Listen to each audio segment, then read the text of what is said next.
मैं Divyanka Tripathi Dahiya crime petrol सतर्क women against crime की इस श्रृंखला में आपका स्वागत करती हूँ। धैर्य, समय और उम्मीद से बना हुआ वो बांध है जिसके टूटने का खतरा हमेशा ही बना रहता है। लेकिन जिंदगी में कभी कभी ऐसे मौके आते हैं जब हमारे पास धैर्य के अलावा और कुछ नहीं होता। कुछ ऐसा ही हो रहा था हमारी आज की कहानी में एक पिता के साथ।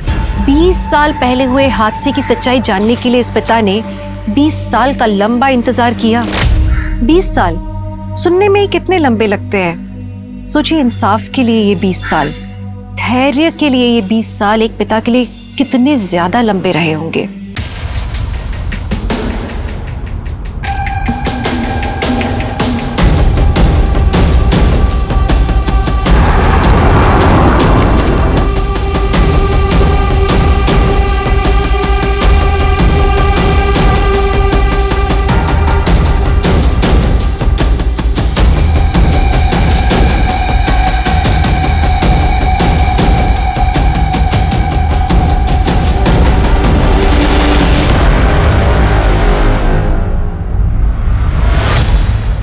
इस केस को 20 साल हो गए हैं जेनिफर। इस बार कहां से शुरू करना है? योर ऑनर, फाइल नंबर 1 से। इस केस को उसके अंत तक पहुंचाने के लिए हमें शुरू से शुरू करना पड़ेगा। कौन थी निधि रस्तोगी? 21 साल उम्र की lady college of art and commerce में पढ़ने वाली फाइनल ईयर स्टूडेंट या कोई और? योर ऑनर, ये उसकी पर्सनल डायरी है। I would like to read. Sure. Entry date 26 November 1994। आज का मेरा टारगेट कंप्लीट हो गया। मुझे अपने फ्यूचर के लिए और ज़्यादा मेहनत करनी होगी। 27 नवंबर 1994। आज का दिन बड़ा अच्छा था। मेरे सेमेस्टर रिजल्ट से पापा बहुत खुश थे। वैसे मैं खुद को तो कॉन्ग्रेचुलेट करना भूल गई। मिसेस डायरी, अब मैं टीचर बन गई हूँ, मैथ्स टीचर। 600 रुपीज़ सैलरी है मेरी। सिर्फ 100 रुपये अपने लिए रखूँगी और 500 रुपये पापा को दिया करूँगी। I am very happy. Nidhi, ऐसी बहुत सारी पॉजिटिव एंट्रीज हैं, अच्छे थॉट्स। योर ऑनर, निधि की मौत के कुछ हफ्ते पहले से उसी के घर से इस केस की शुरुआत हुई। निधि, अभी ये सब करने की क्या जरूरत है? बाद में करो ना। अरे बस हो गया पापा। अभी जाना जरूरी है क्या? न्यू ईयर मना के जाओ ना। अरे पापा, बस एक बार ग्रेजुएशन कंप्लीट हो जाए और सीए का एग्जाम दे दूं, फिर न्यू ईयर क्या, होली दिवाली सब साथ में मनाएंगे। दीदी, निशी क्यों चिल्ला रही है? ये सब छोड़, फटाफट आओ ना। पहले बार चलो। अरे आओ तो सही, तुम चलो तो सही। ये देखो दीदी, ये कितना प्यारा है। हाँ निशी, ये तुमने सजाया? हाँ दीदी, और ये देखो दीदी, सेंटा का बास्केट जिसके अंदर सेंटा हमारे गिफ्ट्स रखेगा। सुन लिया ना सेंटा? क्या नहीं समझी?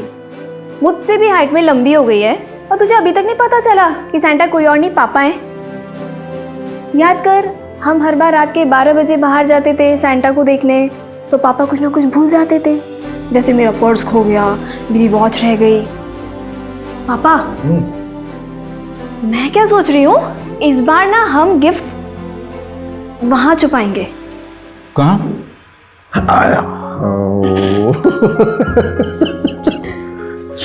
बच्चों, ये सेंटा जो है ना, ये असल में होता है। अदरवाइज तुम दोनों जैसा प्यारा सा गिफ्ट मुझे कैसे मिलता? Love you. लव यू पापा। Oh my God! क्या? अरे एक बात तो बोलना भूल ही गया मैं। Wish you very happy birthday. Thank you पापा। हैप्पी बर्थडे दीदी। Thank you. Happy birthday to you, happy birthday to you.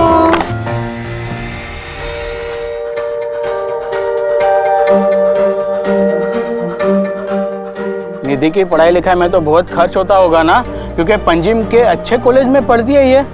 मेरा कोई खर्च नहीं होता, उल्टा 600 रुपए हर महीने निधि मुझे भेजती है। 600 रुपया हर महीने?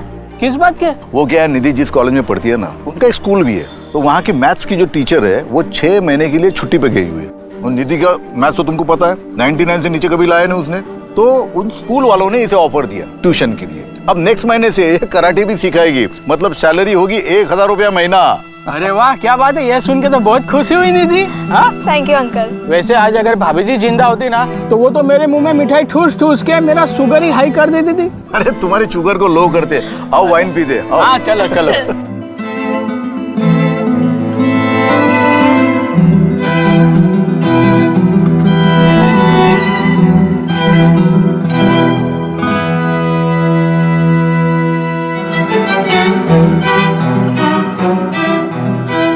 टेक केयर बेटा। और हाँ, 24 घंटे ना किताबों में घुसे मत रहना, थोड़ा खाने पीने का भी ध्यान रखना। है? अभी 53 किलो की हो तुम। अगर 52 भी हो जाओगे ना, उन हॉस्टल वालों की खैर नहीं बता रहा हूँ। 55 की हो जाऊंगी बस। अरे वो इतना भी खाने पीने का ध्यान मत रखना, पढ़ाई पे कंसंट्रेट करना, पढ़ाई मन लगा के करना। और हाँ, wish you very happy new year in advance. Happy new year in advance पापा। हैप्पी न्यू ईयर दी। Happy new year. और हाँ, फोन जरूर करना। हर साल अपने क्लास में आने वाली टॉपर, एक माहिर कराटे फाइटर और उससे भी कहीं ज्यादा हैप्पी गो लकी, एक खुश मिजाज लड़की। योर ऑनर, अगर आज वो जिंदा होती तो उसकी कहानी कुछ और होती, पर अक्सर देखा गया है कि सबसे ज्यादा ब्राइट चमकने वाला हीरा किसी ना किसी की आंख में खटकते रहता है। निधि के साथ भी वैसा ही कुछ। 1 2 3 4। हाँ हाँ हाँ हाँ। और ऊपर हाँ। तो आज हम क्लास यहीं पे एंड करते हैं। कल हम शाम को 5 बजे मिलेंगे, 5 PM sharp. Okay? Thank you ma'am. Thank you. Hi Nidhi, काफ़ी अच्छा फीडबैक है तुम्हारा। स्टूडेंट्स भी तुम्हें काफ़ी पसंद करने लगे। एक बार अपनी पढ़ाई पूरी कर लो, उसके बाद मैं तुम्हें as senior math teacher promote करवा दूंगा। सैलरी भी अच्छी होगी, साथ में अपना B.Ed भी कर लेना। Thank you very much sir. अरे थैंक यू की कोई बात नहीं, यू डिजर्व इट। अच्छा, तुम्हारे पास मेरा लैंडलाइन नंबर है? कोई भी काम हो, कॉल मी एनी टाइम, दिन हो या रात, सोचना मत। Just come to my home. Take care. Take care sir. मेरा सामान किसने फेंका? मैंने। जानवी, तुम्हारा प्रॉब्लम क्या है? प्रॉब्लम है ना तू है। ये जो तेरा अटेंशन सीकर वाला एटीट्यूड है ना, ये जरा अपने पास रख। तुम्हारी प्रॉब्लम्स, प्लीज मेरी जगह से निकल जाओ। वरना क्या कर लेगी? हाँ, 2-4 कराटे के मूव्स दिखाएगी। चल दिखा, चल दिखा। दिखा ना आंटी। ओए, क्या हो रही है? चलो दोनों अपनी जगह पे। वार्डन दीदी, प्लीज मेरा रूम चेंज कीजिए, मुझे यहाँ नहीं रहना। वार्डन दीदी, आप है ना इसको इस सड़ियल रूम में रहने दीजिए। आप मेरा ही रूम चेंज करवा दीजिए। Janhvi, mind your tone.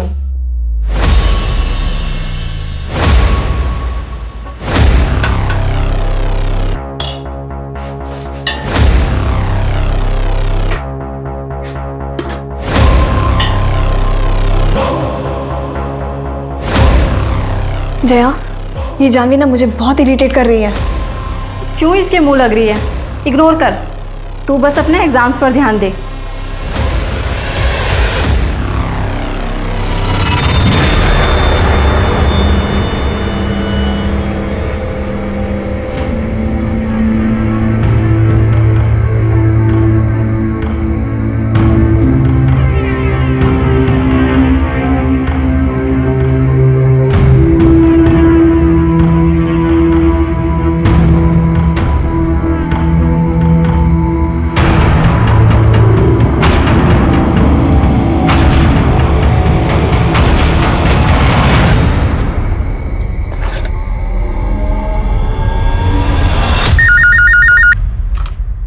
Hello पापा। हाँ निधि बेटा, बोलो कैसी हो? बस ठीक हूँ पापा। अरे तुझे पता है निशि ने आज क्या किया? अरे रास्ते पर से कुत्ते का बच्चा घर पे लेके आई, फिर उसको लाख समझाया, उसके बाद वापस छोड़ के आई। वो अभी रूठ के बैठी है, बोलती खाना नहीं खाएगी।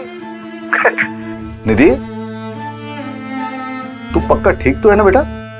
हाँ पापा, मैं ठीक हूँ। मुझे आपसे कुछ बात करनी थी। क्या बात है? कोई प्रॉब्लम है?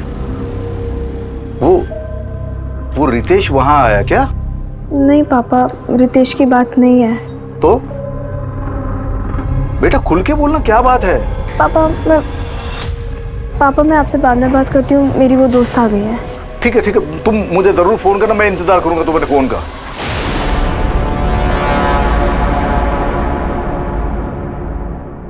लेकिन निधि का कॉल आया नहीं। अपनी बेटी के साथ हुआ ये फोन कॉल उन दोनों के बीच का आखिरी फोन कॉल था।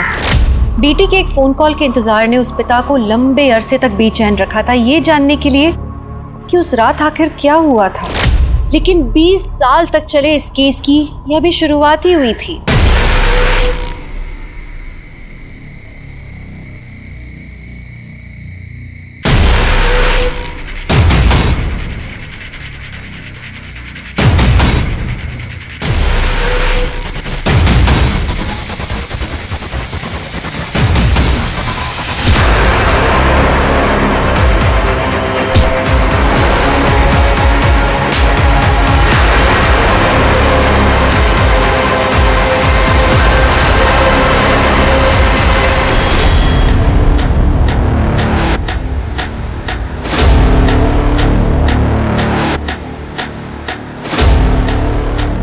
सर, फोन आया था, कुछ सामान बिखरा हुआ है और लड़की सुबह से गायब है। सारे हॉस्टल को अच्छे से चेक करो। सर।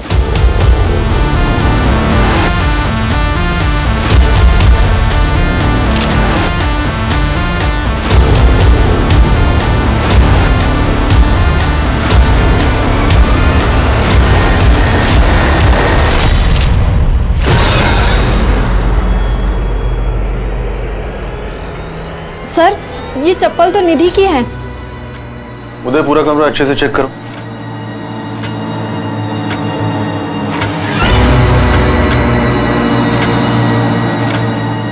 इसमें तो आज की डेट लिखी है, मतलब वो सुबह लापता होने से पहले अपने मैथ्स के सम सॉल्व कर रही थी। सर, फ्रिज के पास एक पानी की बोतल मिली है और हॉस्टल के बैक साइड पे एक स्लीपर।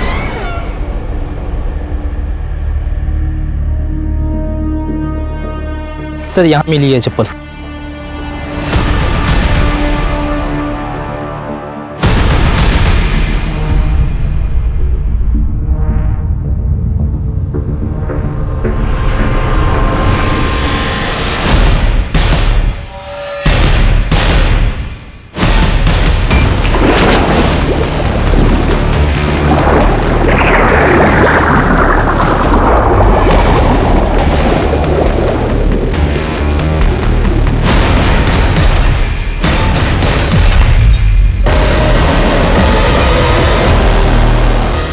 पापा, मैं आपसे बाद में बात करती हूँ, मेरी वो दोस्त आ गई है।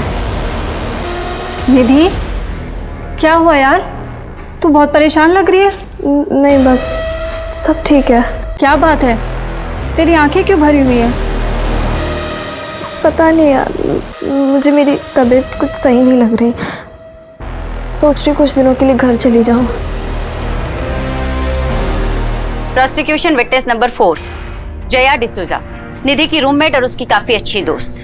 एग्जिबिट नंबर 13, पेज 3, पैरा 5 में दिए हुए उसके स्टेटमेंट के हिसाब से निधि अपनी मौत के 2-3 दिन पहले से काफी अपसेट दिख रही थी। योर ऑनर, हॉस्टल के सारे स्टाफ और स्टूडेंट्स के स्टेटमेंट एग्जिबिट नंबर 13 से एग्जिबिट नंबर 22 के बीच में।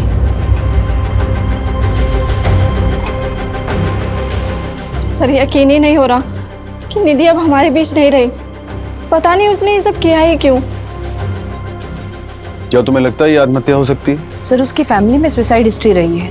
उसकी माँ ने भी सुसाइड किया था और अगर निधि की लाइफ में कुछ प्रॉब्लम्स रही होगी तो हमें उसके बारे में कुछ नहीं पता। आर यू श्योर ये सुसाइड हो सकता है? सब एक्सीडेंट भी हो सकता है। कुएं के पास का इलाका चिकना है, कई बार मेरा भी पैर फिसल गया। हो सकता है निधि के साथ भी कुछ ऐसा ही हुआ।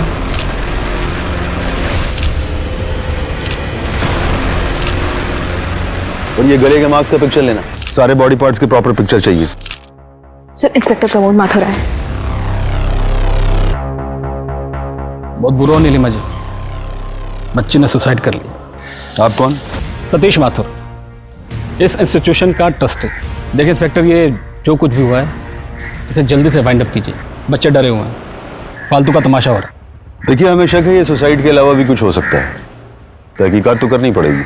ठीक है, जो कुछ भी करना है आधे घंटे में कीजिए और निकलिए यहाँ से। नीलिमा जी, बच्ची के परिवार वालों को फ़ोन कर दीजिए, जो भी मदद हो सके कीजिए, थोड़े बहुत पैसे भी दीजिएगा।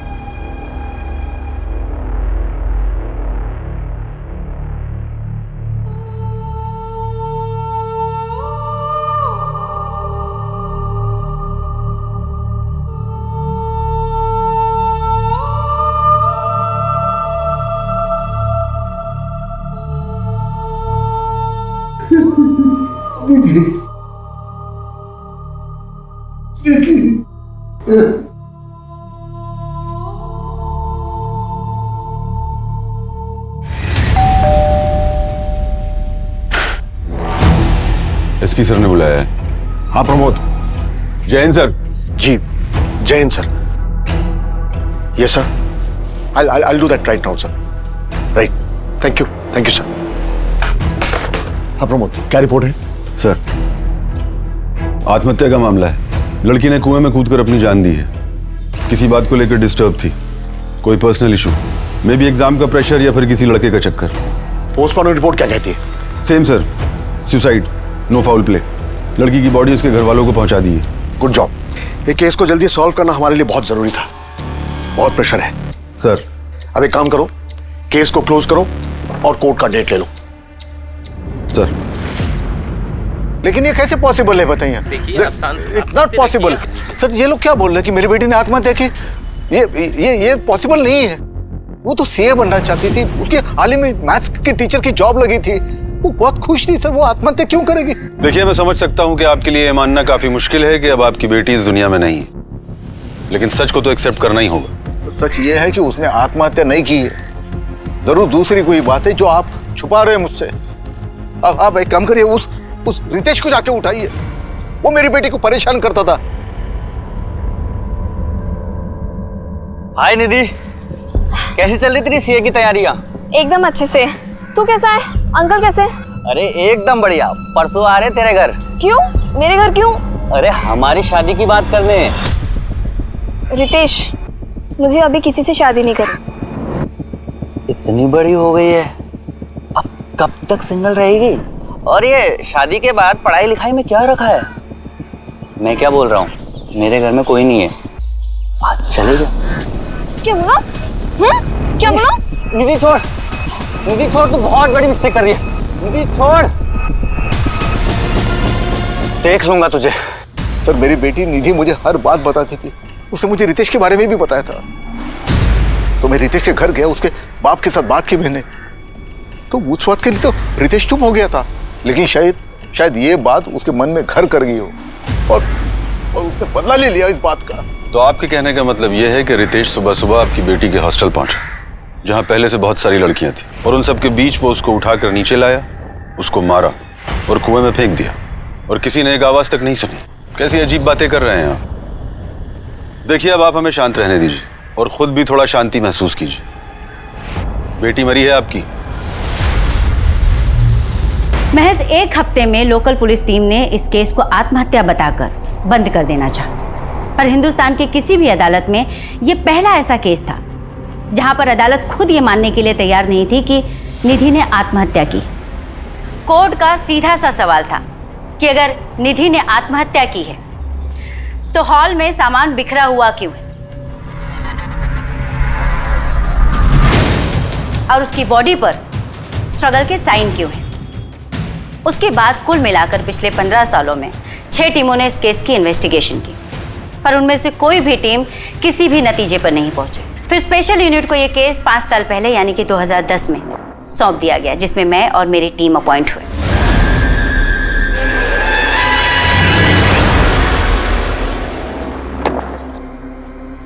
मैम, अब तक 6 टीम ने इस केस को सुसाइड बताया है और सबने रिक्वेस्ट की है कि इस केस को क्लोज कर दिया जाए, लेकिन 7वीं टीम का ऐसा कोई इरादा नहीं।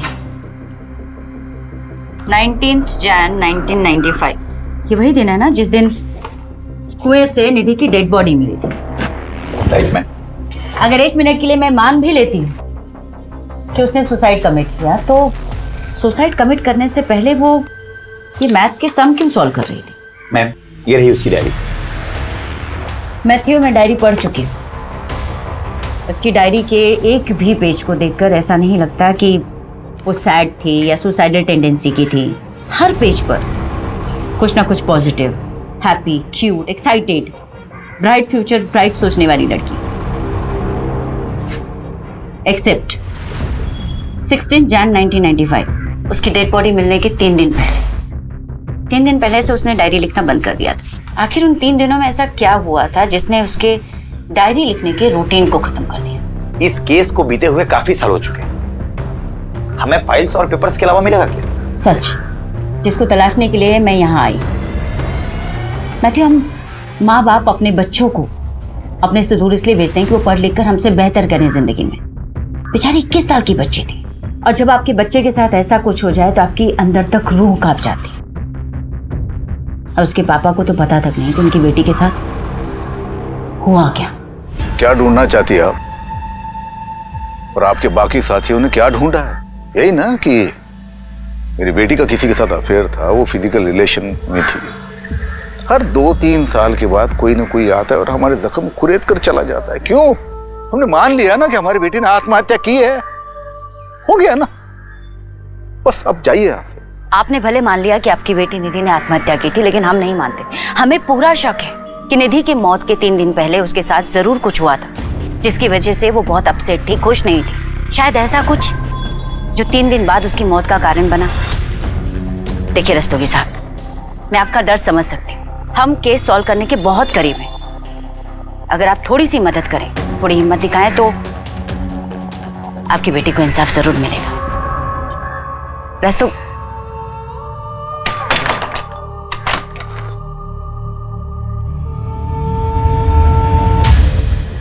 मैम, ये रही निधि की ऑटोप्सी रिपोर्ट। ये फर्स्ट रिपोर्ट और ये डिटेल रिपोर्ट। ऑटोप्सी रिपोर्ट के मुताबिक निधि के सर पर काफी गहरी चोटें थी, 4 चोटें। और इनिशियल इन्वेस्टिगेटिंग ऑफिसर्स की थ्योरी थी कि ये चोटें कुएं में गिरने की वजह से भी आ सकती हैं। तो इस थ्योरी का प्रैक्टिकल करके देख लेते हैं।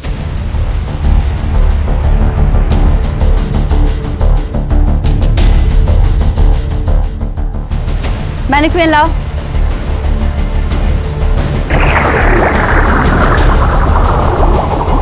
सर, एक तरफ अगर एक कॉन्शियस इंसान पानी में डूबने से मरे और दूसरी तरफ एक अनकॉन्शियस इंसान पानी में डूबकर मरे, तो दोनों ही हालातों में काफी फर्क होता है।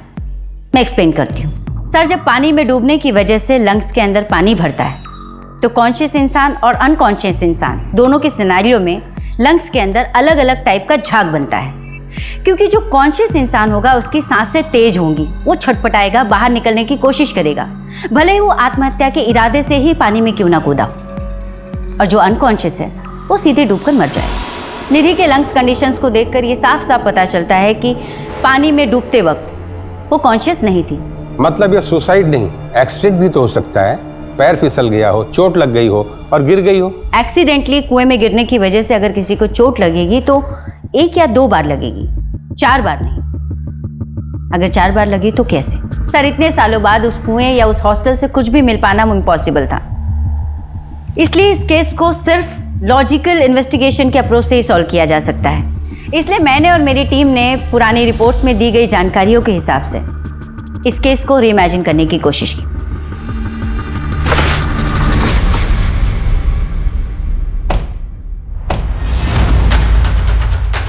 रिपोर्ट्स के मुताबिक निधि का बेड ये था और सुबह के करीब 4 बजे जब सब लोग सो रहे थे, निधि यहाँ बैठकर सम सॉल्व कर रही थी। सम सॉल्व करते करते सुबह के करीब 4 बजे उसे प्यास लगी और वो फ्रिज का पानी पीने के लिए नीचे चली।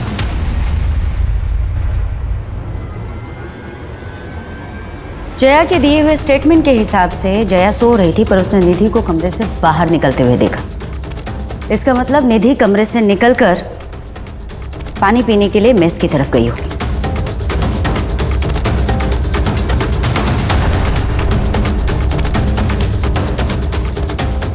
पुलिस फाइलिंग के हिसाब से आज से 15 साल पहले फ्रिज यहाँ कहीं था, जहाँ पर उन्हें एक गिरी हुई बोतल भी मिली थी। शायद वही बोतल जिससे निधि ने पानी पिया होगा। पोस्टमार्टम रिपोर्ट के हिसाब से निधि की डेथ सुबह 6 बजे के करीब हुई, जबकि वो पानी पीने के लिए अपने कमरे से सुबह 4 बजे नीचे उतरी, यानी कि 2 घंटे। इन 2 घंटों में उसके साथ क्या हुआ? 1 मिनट के लिए मान लेती हूँ कि उसकी हत्या 20 से 30 मिनट में हुई, फिर भी बचे 1.5 घंटे। 1.5 घंटे निधि कहाँ थी? मैम, रिपोर्ट के मुताबिक नीलिमा इस कमरे में रहा करती थी। नीलिमा इस हॉस्टल की केयर टेकर हुआ करती थी, लेकिन हादसे वाली रात नीलिमा ने न तो कुछ देखा और न ही कुछ सुना। ऐसे लगता है निधि को किसी ने हिप्नोटाइज करके बड़े आराम से सब कुछ करा दिया। क्या हुआ मैडम, कुछ पता चला आपको? इन्वेस्टिगेशन हो रही है, पता भी चल जाएगा। देखिए मैडम, बच्चियां बाहर धूप में खड़ी हैं, आप लोग ऐसे बार बार आ जाते हैं, अच्छा नहीं लगता। अब आपका हो गया ना सब, जाइए और रिपोर्ट फाइल कीजिए। और क्या फाइल करूं रिपोर्ट में? यही कि बच्ची बीमार थी, परेशान थी। तो आप ही हैं जो अभी तक सबको नरेशन देते आए हैं। ये इसका मतलब आप ही का हाथ है मर्डर? अरे मैडम, मर्डर वर्डर कुछ हुआ ही नहीं था, और मुझ पर इल्ज़ाम लगाने से पहले अब सबूत लेकर आई। आपसे पहले भी बहुत टीमें आई, खूब छानबीन की, हीरो बन गए सब लोग। फाइनली केस क्लोज करके चले गए ना, आप भी चली जाएंगी।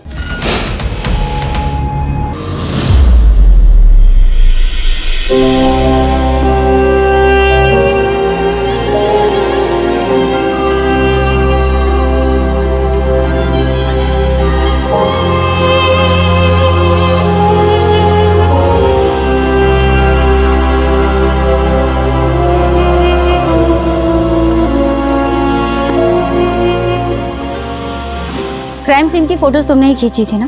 कुछ अजीब सा लगा था तुम्हें, जिससे हमें ये पता चल सके कि एग्जैक्टली उस रात हुआ क्या था? आपके पास डेड बॉडी के सिर्फ 3 फोटो हैं, मैंने 7 सबमिट किए। 7? पर पुलिस फाइल में तो इसका कहीं कोई जिक्र नहीं। लड़के के गले पे नाखून के निशान थे, उसके सिर के पीछे जो चोट लगी थी वो लंबाई में कट था, शायद किसी लकड़ी या ऐसी किसी चीज़ से मारा गया हो। लेकिन कोर्ट में सिर्फ 3 ही फोटो सबमिट हुई। तो बाकी की 4 फोटो तुम्हारे पास हैं? 15 साल हो गए मैडम, उस वक्त हमारा काम सिर्फ रील पे चलता था। रील और कैमरा दोनों तोड़ दिए गए हमारे। किसने तोड़ा? आपकी हर एक टीम को बताया था मैडम। पहली टीम पर ऊपर से बहुत प्रेशर था, शायद कोई पहुंचा हुआ आदमी शामिल था। स्टेटमेंट दोगे? कितनी बार दूं सर? ठीक है मैडम, दे देते हैं, लेकिन होगा क्या? आपके पास भी किसी ऊपर से फ़ोन आएगा और आप भी स्टेटमेंट सबमिट नहीं कर पाओगे। पहुंचा हुआ आदमी? आखिर कौन है ये पहुंचा हुआ आदमी जिसने आज से 15 साल पहले पुलिस, रिकॉर्ड, स्टेटमेंट सब कुछ मैनेज कर लिया? जरूर पहले की टीम्स पर इस आदमी का दबाव रहा होगा। कहीं हम पे भी यह दबाव बनाया तो? नहीं मैं थी। अब 15 साल हो चुके, मुझे नहीं लगता कि अब वो कुछ कर पाएगा। पर फिर भी अगर हम पे कोई प्रेशर आया तो? फिर तो और अच्छा होगा, हमें आसानी होगी उसे ट्रैक करने में। मैडम, पिछले 15 सालों में टीवी पर न जाने कितने सारे केसेस सुने, सबको इंसाफ मिला,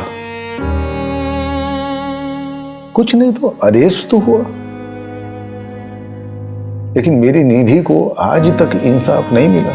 सर, माफी चाहती हूँ, आपको अपनी बेटी के इंसाफ पाने के लिए इतना लंबा इंतजार करना पड़ा, बट आई प्रॉमिस कि मैं पूरी ईमानदारी से इन्वेस्टिगेशन करूंगी, एक भी पहलू नहीं छोड़ूंगी।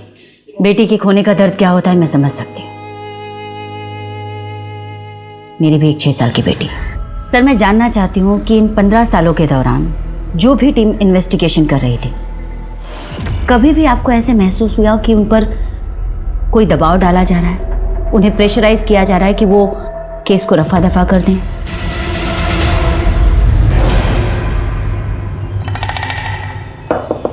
सर, अरे आप मेरे घर पे आ गए, आप पुलिस स्टेशन में आइए। सर प्लीज आप फिर से तहकीकात कीजिए ना। देखिए, मेरी बेटी ने हदबंद नहीं की है, वो ऐसे कैसे कर सकती है सर? तो आप ही बताइए उसने ऐसा क्यों किया? आपकी लड़की जवान थी, घर से दूर रहती थी हॉस्टल में, आपकी निगरानी तो थी नहीं उस पर। मतलब क्या आपका? मतलब ये है कि हमने हॉस्टल के आसपास पता किया था, किसी लड़के के साथ घूमती थी, वो भी मोटरसाइकिल पर। वो तो आपकी इज्जत के बारे में सोच के मैंने डॉक्टर से कहा था कि इसकी सेक्सुअल एक्टिविटी के बारे में रिपोर्ट में ना लिखे। क्या? जी हाँ, शारीरिक संबंध थे उसके। आइंदा मत आना, क्योंकि हम ये केस बंद कर चुके हैं। चलो अब जाओ यहाँ से।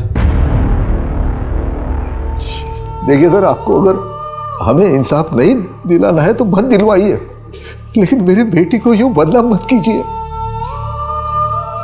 आपसे हमें कोई उम्मीद नहीं है।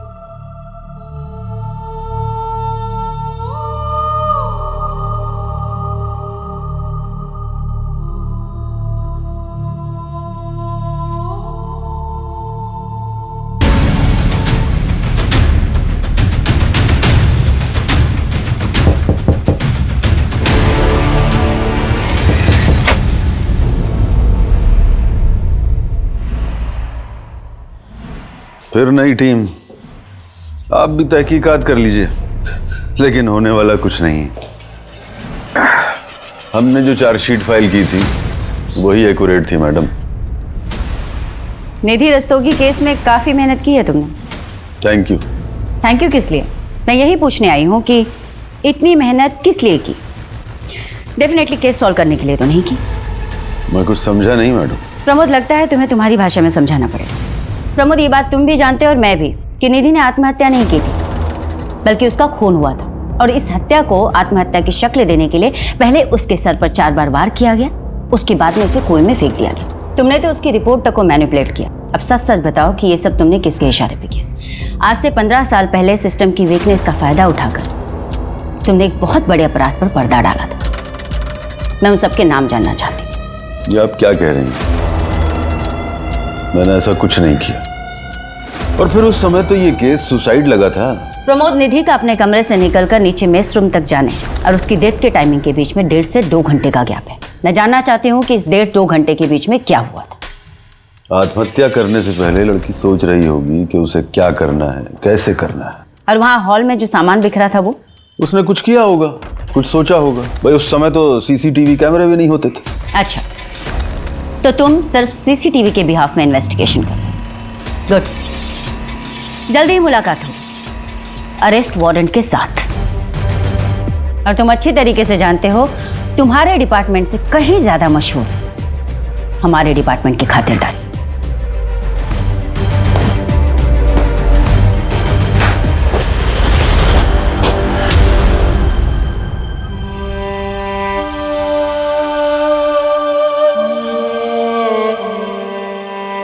पापा, मैं ना ये सब उंगलियों पे जोड़ जोड़ के ना तंग आ गई हूँ।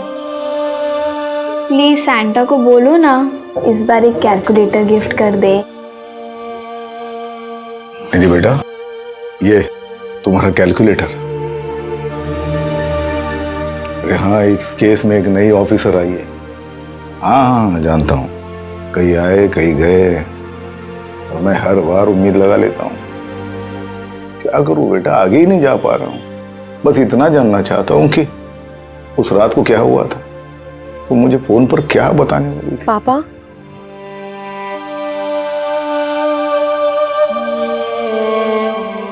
हर बार यही सोचता हूँ कि अगर थोड़ा सा फोर्स करके उसी रोज पूछ लेता, क्या पता शायद दूसरे दिन में तुम्हें मिलने चला आता और शायद आज तुम हमारे साथ होती।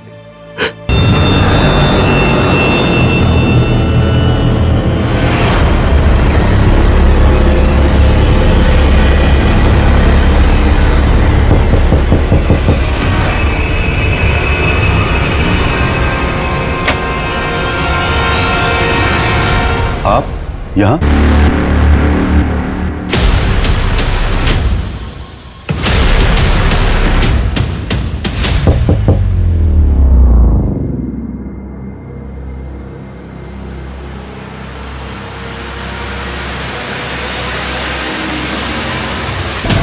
Your honour, inspector Pramod Sharma ji को जहर देकर मारा गया था। इंस्पेक्टर प्रमोद शर्मा की टीम इस केस पर काम करने वाली पहली टीम थी जिन्होंने निधि की डेड बॉडी, उसके कपड़े, उसका रूम अच्छे से देखा और इस केस से जुड़े सारे एविडेंस कलेक्ट किए थे। बट अनफॉर्चुनेटली इस केस से जुड़ी बहुत सी इंपॉर्टेंट चीज़ें उन्होंने प्रिजर्व नहीं की, जैसे कि विक्टिम के कपड़े और भी कई सामान। उस मर्डर वेपन तक को नहीं ढूंढा जिससे कि निधि के सर पर 4 बार वार किया गया था। पर कहते हैं योर ऑनर कि बुरा चाहने वाला 100 बुराई क्यों ना कर, किसी की एक अच्छाई उन 100 बुराइयों पर भारी पड़ती। योर ऑनर, ये रहा पीयूष नायक का स्टेटमेंट और उसके खींचे हुए फोटोग्राफ्स। योर ऑनर, पीयूष नायक वो फोटोग्राफर है जिसने क्राइम सीन की फोटोग्राफी की थी। योर ऑनर, जो कोई भी बहुत ही पावरफुल और पहुंचा हुआ इंसान है, तभी पुलिस इन्वेस्टिगेशन से लेकर एविडेंस डिस्ट्रॉय करवाने तक हर जगह उसका अच्छा खासा इन्फ्लुएंस है। योर ऑनर, मुझे लगता है इंस्पेक्टर प्रमोद शर्मा जी की हत्या में भी उसी का हाथ हो। जानवी जी, हमें पता चला है कि निधि के साथ आपकी बहुत अच्छे से बनती नहीं थी। तो 15-20 सालों बाद आप मेरे पास आ गई। आपको पता है मेरे पिताजी मंत्री हैं, वो भी पिछले 25 सालों से। आप गलत जगह हाथ डाल रही हैं। आई एम सो सॉरी, हमारे प्रोफेशन का हिस्सा है इंक्वायरी करना, सो वी आर हियर। वैसे आपके पिताजी काफ़ी अच्छी पहुंच रखते हैं, पैसे वाले भी हैं आप। अब आप सही समझ रही हैं। आपको कुछ ज़रूरत हो तो बताइए। जी नहीं, थैंक यू। मैडम जी, चाय तो पी के जाइए। नेक्स्ट टाइम पक्का। इसके बाप की कुंडली निकलवाओ। अगर ये लोग इतने ही पहुंचे हुए हैं तो ये जानवी जरूर इस केस में इन्वॉल्व होगी।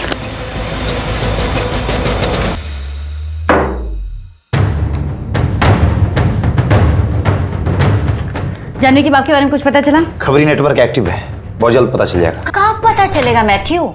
हम जितनी इन्वेस्टिगेशन करते जा रहे हैं, हर लीड हमें डेड एंड की तरफ लेके जा रही है। हर कोई कहता है कोई पहुंचा हुआ आदमी इन्वॉल्व है, पहुंचा हुआ आदमी इन्वॉल्व है। कौन है ये पहुंचा हुआ आदमी? हमें ये पता कैसे चलेगा? मैथ्यू 1995 और उसके 2-4 साल आगे पीछे की सभी फाइल, सभी न्यूज़पेपर, सभी मैगजीन्स खंगालो और पता करो कि उस वक्त पंजिम में कौन से ऐसे बड़े लोग थे जो चर्चा का विषय थे या चर्चित थे। ऐसे तो कई सारे नाम मिलेंगे, किस किस से बात करें? करेंगे, सभी से बात करेंगे। मैम, मुझे नहीं लगता कि इस केस में हम लोगों को कुछ मिलने वाला है। नहीं मैथ्यू, कभी कभी बड़े से बड़े ताले को खोलने के लिए ना एक छोटी सी चाबी की जरूरत होती है। हमें भी बस वो छोटी सी चाबी चाहिए, ताला अपने आप खुलेगा।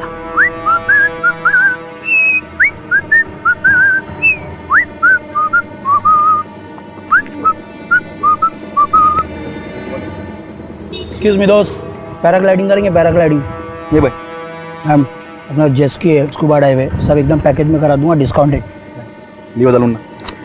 कोई बात नहीं ब्रदर, कोई बात नहीं, एंजॉय एंजॉय।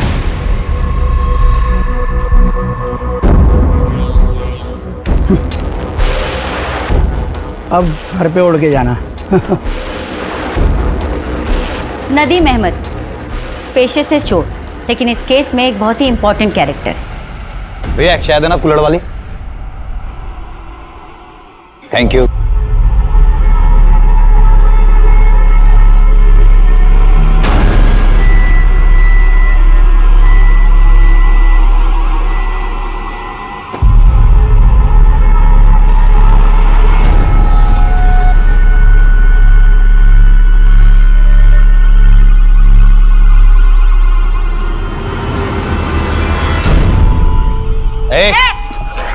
भागता कहाँ है? मैंने कहा था ना, ये चोर नहीं जादूगर है। पर आप लोग हो कौन? Special unit. वो जो टीवी पे बताते हैं वो? गोवा सुर्खियां। आज से करीब 18 साल पहले तूने स्टेटमेंट दिया था कि तू चोरी करने के इरादे से एक गर्ल्स हॉस्टल में गया था और वहां तूने कुछ और देखा। क्या देखा?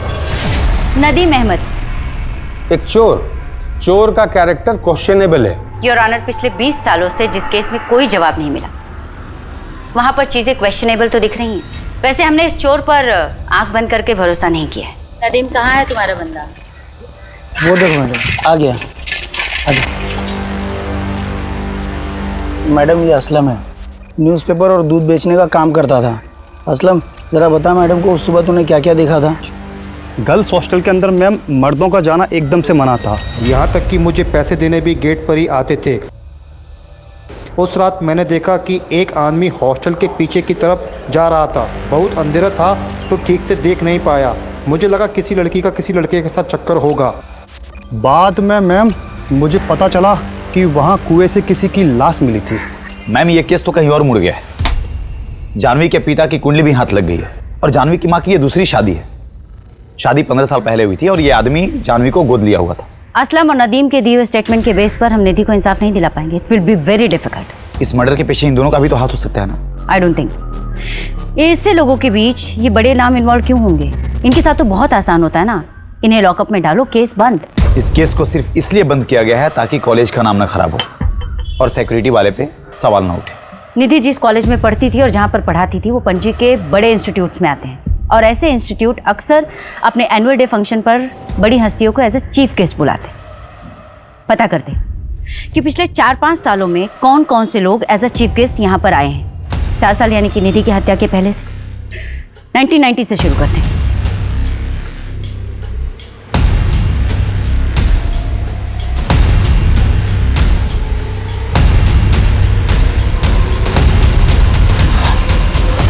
मैम मैंने सारे फोटोज देखे और इन फोटोज में मुझे कुछ पावरफुल लोग दिखे, लेकिन कनेक्शन कैसे ढूंढेंगे? मैथ्यू, मुझे लगता है ना कि हमें नए सिरे से शुरुआत करनी चाहिए।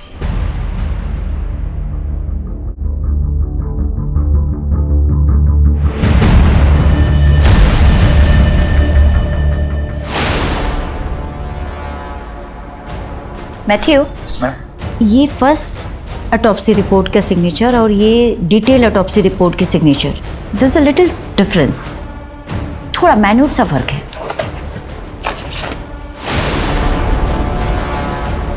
आप बिल्कुल सही कह रही है, दोनों सिग्नेचर के फ्लो में थोड़ा फर्क दिख रहा है। लगता है किसी दूसरे ने की है इस सिग्नेचर को। डॉक्टर शिवदर्शन रेड्डी, मैं sir Jennifer Pereira, special unit officer. Nidhi Rastogi case याद होगा आपको? बराबर याद है। 20 साल से वेट कर रहा हूँ, कोई तो आएगा मेरे पास इन्वेस्टिगेशन करते हुए। आजकल जहाँ टेक्नोलॉजी से लेकर सिक्योरिटी तक सब कुछ इतना एडवांस हो चला है, फिर भी कई केसेस में मैनिपुलेशन होता रहता है। तो इमेजिन कीजिए 20 साल पहले क्या कुछ नहीं होता होगा। आपका मतलब है इस केस की पोस्टमार्टम रिपोर्ट के साथ भी मैनिपुलेशन हुआ? रेप, उस बच्ची के साथ रेप हुआ था।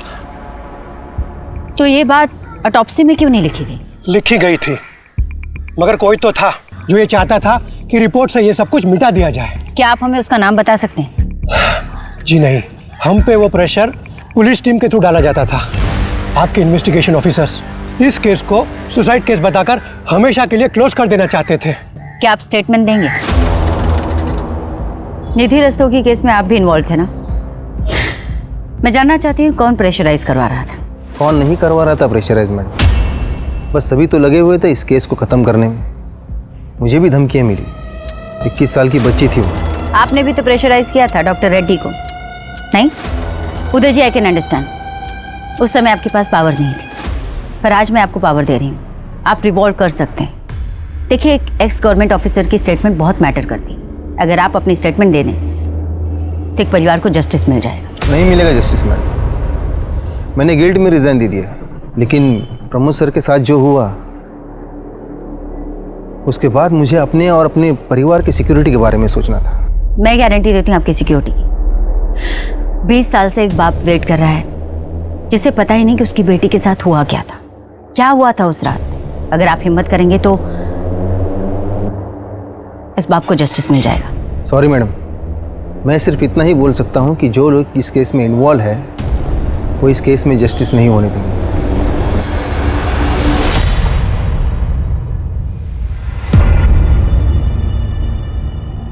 लगता है हमें भी इस केस को सॉल्व करने में 20 साल लग जाएंगे। पता काफी लोगों को है, पर कोई कुछ नहीं कहना चाहता। नीलिमा इस हॉस्टल की केयरटेकर हुआ करती थी, लेकिन हादसे वाली रात नीलिमा ने तो कुछ देखा और ना ही कुछ सुना। निधि का रेप हुआ था ना, हॉल में सामान भी बिखरा पड़ा था और नीलिमा का कमरा मेस रूम के बगल में। माना कि वो सो रही थी, पर कुछ तो आवाज सुनी होगी उसने। मैथ्यू, वो नीलिमा की फाइल देना, उसकी पिक्चर सर। ये रही।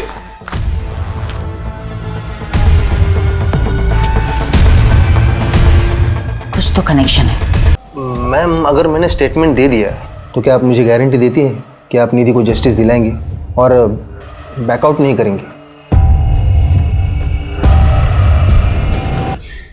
एसपी साहब, बेहतर होगा आप इज्जत से खुद ही सब बता दें। वैसे हमने होम मिनिस्ट्री में सारी डिटेल्स भिजवा दी है। हमें पता है कि आप वही ऑफिसर हैं जिन्होंने इन्वेस्टिगेशन टीम पर प्रेशर डाला था। केस को क्लोज करो और कोर्ट का डेट ले लो। सर, नदीम हमें सब कुछ बता चुका है, पूरी थ्योरी रेडी है हमारे पास। और वो पीएसआई ऑफिसर जिन्होंने अर्ली रिटायरमेंट ले ली थी आपके प्रेशर की वजह से। अब आप बताएंगे कि आपने ये सब किसके लिए किया या किसके कहने पर किया? मैं उन्हें मना नहीं कर पाया, गुरु माना है मैंने उन्हें। हर इंसान में गलत भावना होती है, लेकिन हमें उसे काबू में रखना है। जब हमारा ध्यान अच्छी बातों में लगाएंगे तब सब कुछ अच्छा होगा। We have to move forward in our life. पीछे मत देखो, जो हुआ अच्छे के लिए होता है। हर इंसान में अच्छा करने की ताकत होती है। पॉजिटिव एनर्जी में जो ताकत है ना, वो किसी और चीज में नहीं। जब आप सोचते हो आई एम द बेस्ट, आप बेस्ट हो जाते हो। तो से with me, I am the best, I am the best, I am the best, I am the best. Donation पहुंच गई?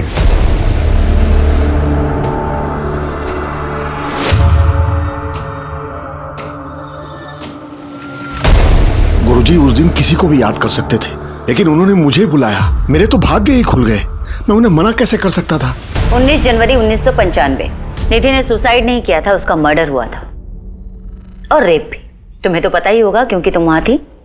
अगर तूने अपना मुंह किसी के सामने खोला ना तो तेरी बदन की सारी हड्डियां इतनी बार तोड़ूंगी कि डॉक्टर भी गिनते रह जाएगा।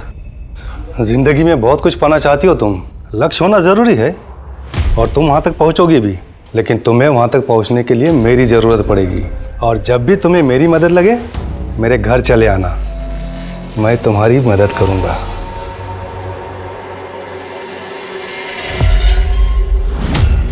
आज जब गुरुजी आए थे ना तुम सबसे मिलने, उन्हें तुम बहुत पसंद आई। पता है इतनी छोटी सी उम्र में तुझे प्रिंसिपल बनाने का सोच रहे हैं। 6,000 रुपए महीने कमाएगी तू, लाइफ तो सेट है तेरी। फिर अपनी छोटी बहन को भी ले आना, गुरुजी का दिल बहुत बड़ा है, उसे भी आशीर्वाद दे देंगे। दिमाग खराब है तेरा, मैं ना तुम सबकी पोल खोल दूंगी।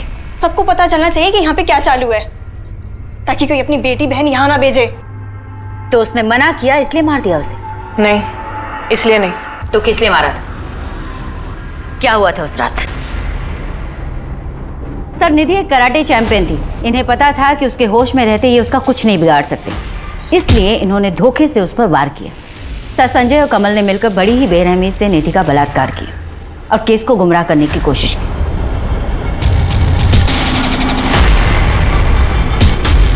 इतना ही नहीं, इस केस से जुड़े सारे एविडेंस डिस्ट्रॉय किए, जिसकी वजह से इस केस को सॉल्व होने में 2 दशक यानी कि पूरे 20 साल लग गए। और इन्हीं लोगों ने इंस्पेक्टर प्रमोद शर्मा को भी जहर देकर मार डाला।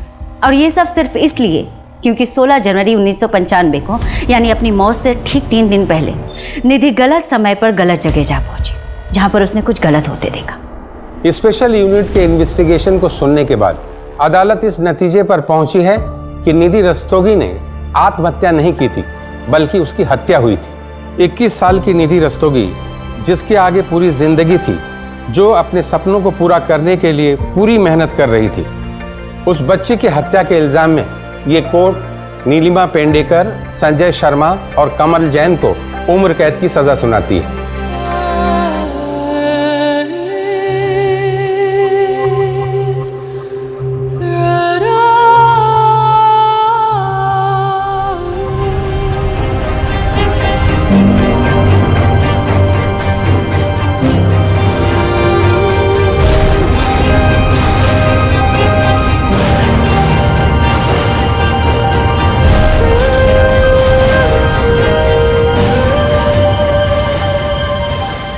इस केस में justice was delayed but not denied.